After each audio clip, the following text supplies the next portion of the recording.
শ্রোতাগণ, এখানেও মুয়াজ্জিন যেটা বলে এটা বলবে না, বরং মুয়াজ্জিনে ডাকছে হাইয়া আলাস সালাম, নামাজের দিকে এসো।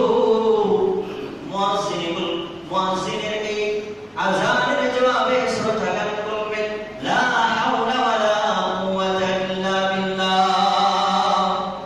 মুয়াজ্জিনে যখন ডাকে হাইয়া আলাল ফালাহ, এর জবাবে বলতে হবে লা হাওলা ওয়ালা কুওয়াতা ইল্লা বিল্লাহ।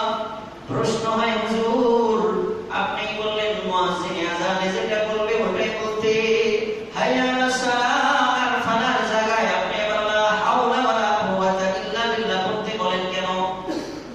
এর জবাব হলো আল্লাহর রাসূল এভাবে পড়তে বলেছেন তাই বলি। আর দ্বিতীয় জবাব হলো মুয়াজ্জিন যখন হাইয়া আলাস সালাহ বলে নামাজের জন্য ডাকে, মুয়াজ্জিনের ডাকের সাথে সাথে শয়তানের শরীরে আগুন লেগে যায়। শয়তান তখন খেয়াল করে, আরে আল্লাহর বান্দারা মুয়াজ্জিনের ডাকে যদি মসজিদে চলে যায়, আল্লাহর কুদরতি কদমে সিজদা দিয়া যদি আল্লাহর কাছে গুনাহ মাফ চায়, আল্লাহ তাআলা তো বলে দিয়েছেন আল্লাহ তাআলা তার গুনাহ মাফ করে দিবে। শয়তানের গায়ে আগুন লেগে যায়। এইজন্য শয়তান মানুষের অন্তরে যায় ওয়াসওয়াসা দেওয়া শুরু করে দেয়।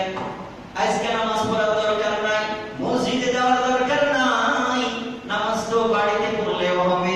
মসজিদের এক এক মুসল্লি এক এক রকমের, ওখানে যায় ঝগড়া করার দরকার নাই, নেক্সট সূরাতে ঢোকা দেয়।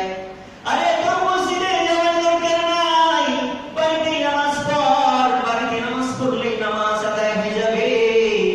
এই যে শয়তানে যে ওয়াসওয়াসা দেয়, আযানের জবাবের ভিতরে আল্লাহর রাসূল লা হাওলা ওয়ালা কুওয়াতা ইল্লা বিল্লাহ বলতে বলেছেন।